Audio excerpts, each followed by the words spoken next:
സാധിച്ചെന്ന് വരാം. നമ്മുടെ നെഞ്ചിലേക്ക് കടാരകൾ കുത്തിയിറക്കാൻ ഒരു പക്ഷേ ഈ തീവ്രവാദ സംഘടനകൾക്ക് സാധിച്ചെന്ന് വരാം. പക്ഷേ ഈ തീവ്രവാദ സംഘടനകളുടെ പോരാട്ടത്തിൽ നിന്നും നമ്മെ പിന്തിരിപ്പിക്കാൻ ഇവർക്കാവില്ല എന്ന തിരിച്ചറിവാണ് നമ്മെ മുമ്പോട്ട് നയിക്കുന്നത്. ഞാൻ ദീർഘിപ്പിക്കുന്നില്ല. ബഹുമാനപ്പെട്ട സാംസ്കാരിക നായകന്മാർ ഇവിടെ ഇരിക്കുക. അഴീക്കോട് മാഷിന്റെയും കെ എം സാറിന്റെയും ഒക്കെ വാക്കുകൾ കേരളം കാതോർക്കുകയാണ്. ഇവിടെ ഇവരുടെ പക്ഷം കൂടി നമ്മൾക്ക് കേൾക്കേണ്ടതുണ്ട്. ഈ പക്ഷം കേരളം ഏത് പക്ഷത്ത് നിൽക്കുന്നു എന്നറിയാൻ നമ്മൾ കഴിഞ്ഞ ദിവസങ്ങളിൽ കണ്ടുകൊണ്ടിരിക്കുകയാണ്. ഇവിടെ ഒരു പക്ഷം രൂപീകരിക്കേണ്ടതുണ്ട്. ഈ തീവ്രവാദത്തിനെതിരായി, വർഗീയതയ്ക്കെതിരായി, വിഭാഗീയതയ്ക്കെതിരായി, ഒപ്പം ഈ രാജ്യത്തെ മതവിശ്വാസം ഹനിക്കുന്ന രീതിയിലുള്ള പെരുമാറ്റങ്ങൾക്കെതിരായിട്ടുള്ള ഒരു പക്ഷം. ആ പക്ഷത്തിന്റെ മുൻനിരയിൽ നിൽക്കാൻ MSFന്റെ പ്രവർത്തകന്മാർ ഉണ്ടാകുമെന്ന് കേരളത്തിലെ പൊതുസമൂഹത്തിന് ഉറപ്പ് നൽകിക്കൊണ്ട് ഈ പരിപാടിയുടെ ഔപചാരികമായ ഉദ്ഘാടന കർമ്മം നിർവഹിക്കാൻ ബഹുമാന്യനായ അഴീക്കോട് മാഷിനോട് ആദരപൂർവ്വം അഭ്യർത്ഥിച്ചുകൊണ്ട് നിർത്തുന്നു.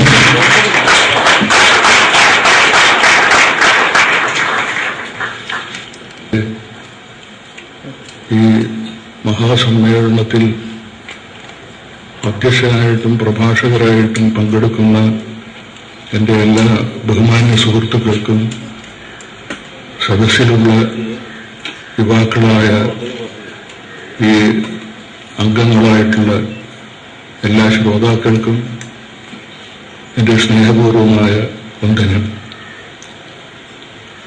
ഞാൻ ഈ പരിപാടിയിൽ പങ്കെടുക്കാൻ വേണ്ടി ആവശ്യപ്പെട്ടത് എൻ്റെ അടുത്ത സുഹൃത്തായ ശ്രീ വഹാബ് ക്ഷണിച്ചതുകൊണ്ടാണ്. ആലപ്പുഴയിൽ വെച്ച്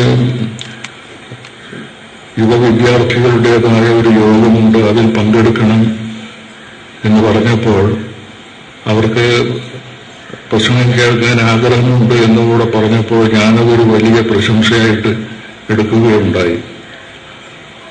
അതുകൊണ്ടാണ് ഇവിടെ വന്നത്. കേരളത്തിലുള്ള ഏത് സദസ്സിലും ക്ഷണിക്കപ്പെട്ടാൽ പോകുന്ന ഒരു വ്യക്തിയാണ് ഞാൻ. ക്ഷണിക്കാത്തത് എന്റെ കുറ്റമല്ല എന്ന് തെളിയിക്കാനാണ് ഇന്ന് ക്ഷണിച്ചപ്പോൾ ഞാനിവിടെ വന്നത്. നമ്മുടെ ഈ രാജ്യത്തെ വിഷയം ഒന്ന് മാത്രമേ ഉള്ളൂ. ഏതെല്ലാം രീതിയിൽ സംസാരിച്ചാലും ആ വിഷയത്തിൽ നിന്ന് ഒഴിഞ്ഞു മാറുക നമുക്ക് സാധ്യമല്ല. അത് നമ്മൾ ഈ രാജ്യത്ത് ജനിച്ചു പോയതുകൊണ്ട് ഇവിടെ തന്നെ ജീവിക്കുകയും ആ ജീവിതം ഈ രാജ്യത്തിൽ നമ്മുടെ അയൽവക്കക്കാരായ എല്ലാവർക്കും സുഖകരമായി തീരണം എന്നുള്ളതാണ് നമ്മുടെ ഏറ്റവും വലിയ ജീവിത കർത്തവ്യം എന്ന് ഞാൻ വിചാരിക്കുന്നു. അവകാശ സംരക്ഷണ യോഗം എന്നോ മറ്റോ ഞാൻ കാണുകയുണ്ടായി. പരിപാടിയെ ഞാൻ ശരിക്കും കണ്ടിട്ടില്ല കേട്ടോ. നമുക്ക് ഈ രാജ്യത്ത്, ഈ ലോകത്തിൽ ഒരു മനുഷ്യനുള്ള അവകാശം, മനുഷ്യനായി ജനിച്ചാൽ മനുഷ്യനായി ജീവിക്കുവാനുള്ള അവകാശമാണ്. ആ അവകാശം ഉണ്ടാക്കി കൊടുക്കേണ്ട കടമ ആ രാജ്യത്തിൻ്റെതും ആ രാജ്യത്തിലെ സമൂഹത്തിൻ്റെതുമാണ്. നമുക്കുള്ള കർത്തവ്യം അത്തരത്തിലുള്ള അവകാശം മറ്റുള്ളവർക്ക് അനുവദിച്ചു കൊടുക്കുക എന്നതാണ്. അവകാശത്തിന് ഒരു തത്വശാസ്ത്രമേ ഉള്ളൂ. നിങ്ങൾ ഏത് അവകാശത്തിനാണോ ചോദിക്കുന്നത് ആ അവകാശം മറ്റുള്ളവർക്ക് നിങ്ങൾ കൊടുക്കാൻ സന്നദ്ധനാണെങ്കിൽ ആ അവകാശത്തിന് നിങ്ങൾ അർഹനാണ്. എല്ലാ വലിയ തത്വചിന്തയുടെയും അടിയിൽ മറ്റുള്ളവർ നിങ്ങളോട് എങ്ങനെ പെരുമാറാൻ ആഗ്രഹിക്കുന്നുവോ അതുപോലെ നിങ്ങൾ മറ്റുള്ളവരോട് പെരുമാറണം എന്നതാണ് ഏറ്റവും അടിയിലുള്ള ശാസ്ത്രം. അതാണ് ജനാധിപത്യം, അതാണ് മൗലികമായി മതവികാരം എന്ന് പറയുന്നത്. മതം എന്ന് പറയുന്നത് രാഷ്ട്രീയത്തിന് കൈയെത്താത്ത ഒരാകാശത്തിലേക്ക് കൈയുയർത്തുന്ന മനുഷ്യന്റെ ഒരു അസാധാരണമായ ഒരു മാനസിക ഭാവമാണ്. രാഷ്ട്രീയത്തിൽ നമ്മൾ ഈ രാജ്യത്തിലേക്ക് ഒതുങ്ങുമ്പോൾ നാം ഒരിക്കലും ഈ രാജ്യത്തിന്റെ അതിർത്തികൾക്ക് അപ്പുറത്ത് മനുഷ്യ ലോകത്തിന്റെ അങ്ങേ അറ്റത്തേക്ക് നാം പോകേണ്ടതാണ് എന്നുള്ള ഒരു വിശ്വാസവും കൂടെ നമ്മൾ ഉണ്ടാകേണ്ടതാണ്.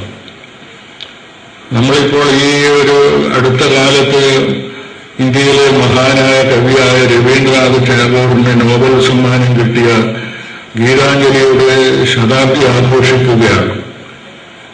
രവീന്ദ്രനാഥ ടാഗോർ ബംഗാളിൽ ഒരു സർവകലാശാല സ്ഥാപിച്ചിരുന്നു.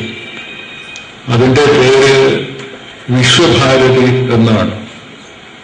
ആ സർവകലാശാലയിൽ നമ്മൾ പഠിക്കാൻ പോയില്ലെങ്കിലും ആ സർവകലാശാലയുടെ പേര് നമ്മളെ ഒരു വലിയ സത്യം പഠിപ്പിക്കുന്നു. വിശ്വഭാരതി എന്ന ആ വാക്ക് രണ്ട് പദത്തിൽ രണ്ട് വാക്കുകൾ യോജിച്ചിരിക്കുകയാണ്. ഒന്ന് ഭാരതം എന്നുള്ള വാക്ക്, മറ്റൊന്ന് വിശ്വം എന്നുള്ള വാക്ക്. അദ്ദേഹത്തിന്റെ ഭാരതത്തിന്റെ ഭൂമിശാസ്ത്രപരമായ അതിർത്തികളിൽ ഒതുങ്ങുന്നതല്ല, അത് ലോകത്തോളം വലുതാണ്. അതുകൊണ്ടാണ് അദ്ദേഹം വിശ്വഭാരതി എന്ന പേര് കൊടുത്തത്. ഈ രാജ്യത്തുള്ള പലർക്കും ഭാരതം എന്നുള്ളതിനെ ചുരുക്കി തങ്ങളുടെ ഒരു ചെറിയ വിശ്വാസമുണ്ടെങ്കിൽ ആ ചെറിയ വിശ്വാസത്തിൽ ഒതുങ്ങുന്നതാണ് ഭാരതം എന്ന് ആക്കി തീർക്കാൻ പാടുപെടുന്നുണ്ട്. ഭാരതത്തെ വിശ്വത്തോളം വളർത്തണം എന്ന് വിചാരിക്കുന്നവരും തങ്ങളുടെ ചെറിയ വിശ്വാസത്തോളം ചുരുക്കണമെന്ന് വിചാരിക്കുന്നവരും തമ്മിൽ ഒരിക്കലും രാജിയാവുകയില്ല. യുവാക്കളായ നിങ്ങളുടെ കടമ നമ്മുടെ ഈ കാഴ്ചയുടെ അതിർത്തികളെ വലുതാക്കുക എന്നതാണ്. അറേബ്യ എന്ന രാജ്യം ലോകത്തിലെ വളരെ ചെറിയൊരു പ്രദേശമാണ്. എന്താണ് അറേബ്യക്ക് ലോക സംസ്കാരത്തിലുള്ള സ്ഥാനം? നമ്മളിപ്പോ പറയുന്നത് എണ്ണയുടേതാണെന്ന്. എണ്ണയൊക്കെ അടുത്ത കാലത്താണ് വന്നത്. ഈ എണ്ണയ്ക്കൊക്കെ അപ്പുറത്തൊരു എണ്ണ അറേബ്യയിൽ ഉണ്ടായിട്ടുണ്ട്. ആ എണ്ണയുടെ പേരാണ് ഇസ്ലാം എന്നുള്ളത്. അത് അനർഘവും അനശ്വരവുമായ ഒരു വസ്തുവാണ്. ആ ഇസ്ലാം എന്നുള്ളതിന് അറേബ്യയിൽ ദൈവത്തിന്റെ കാരുണ്യത്തിന്റെ ഒരു പ്രകാശമായിട്ടാണ് വന്നത്. പഴയ കാലത്ത് ഓരോ ചെറിയ പ്രദേശത്തിലാണ് ആളുകൾ ജീവിച്ചിരുന്നത്. ഇന്നത്തെ പോലെയുള്ള സമ്പർക്കത്തിന് സൗകര്യമധികമില്ല. അപ്പൊ ക്രിസ്തുദേവൻ പാലസ്തീനിൽ വന്നു, മുഹമ്മദ് നബി അറേബ്യയിൽ വന്നു, ബുദ്ധൻ കപിലവസ്തുവിൽ വന്നു, ഋഷികൾ ഇന്ത്യയിൽ വന്നു. ആ രീതിയിൽ ഓരോ പ്രദേശത്തും വരികയാണ്. പിന്നീടാണ് നാം ഇവ മുഴുവനും ടാഗോർ പറഞ്ഞതുപോലെ വിശ്വഭാരതി എന്ന് പറഞ്ഞതുപോലെ നാം എല്ലാറ്റിലേക്കും പാലങ്ങൾ ഉണ്ടാക്കുകയാണ്. ഇവിടുത്തെ സ്വാഗത പ്രസംഗവും അധ്യക്ഷ പ്രസംഗവും നിങ്ങളെപ്പോലെ തന്നെ ഞാനും ശ്രദ്ധിക്കുകയുണ്ടായി. നമ്മുടെ രാജ്യത്ത് എവിടെയെല്ലാമോ പാലങ്ങൾ പൊളിഞ്ഞിരിക്കുന്നു.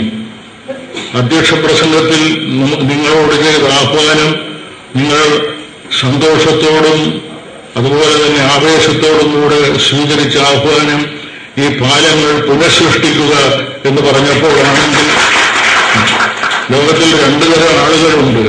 അത് പാലം പൊളിക്കുന്നവരും പാലം കെട്ടുന്നവരും. ഈ സമ്മേളനത്തിന്റെ ഒരേ ഒരു സന്ദേശം ഞങ്ങൾ പാലം പൊളിക്കുന്നവരുടെ കൂടെ അല്ല, പാലം കെട്ടുന്നവരുടെ കൂടെയാണ് എന്ന് പ്രഖ്യാപിച്ചത്. പാലം കെട്ടാനുള്ള ലോകോത്തരമായ പരിശ്രമമാണ് ഈ മതങ്ങൾ എന്നുള്ളത്. അതുകൊണ്ട് ഓരോരാൾക്കും ഓരോ മതമുണ്ടെങ്കിൽ ആ മതം പാലം കെട്ടുന്ന ഭാഗമാണ്, പാലം പൊളിക്കുന്ന ഭാഗമല്ല.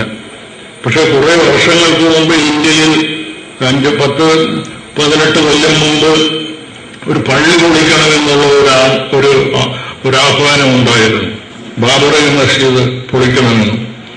അപ്പോൾ ഞാൻ അന്ന് എന്ത് പൊളിക്കുന്നതിന് എതിരായിരുന്നു. പൊളിക്കുന്നവരെ പൊളിക്കണം എന്നുള്ള അഭിപ്രായക്കാരനാണ്. ഞാനതിനെതിരായിട്ട് കേരളത്തിൽ ഉടനീളം പ്രസംഗിച്ചിരുന്നു. നിങ്ങൾ കുട്ടികൾ ഇത് പഴയ കഥയായതുകൊണ്ട് ഓർക്കുന്നുണ്ടോ എന്ന് എനിക്ക് അറിഞ്ഞുകൂടാ.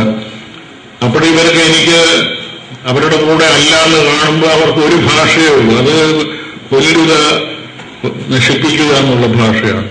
നേരത്തെ പ്രൊഫസർ ജോസഫിന്റെ കാര്യം പറയുകയുണ്ടായല്ലോ. കൊല്ലുക എന്നുള്ള ഭാഷയാണ് അവർ ഉപയോഗിക്കുന്നത്. ദൈവത്തിന്റെ ഭാഷ സൃഷ്ടിക്കുക എന്നുള്ളതാണ്.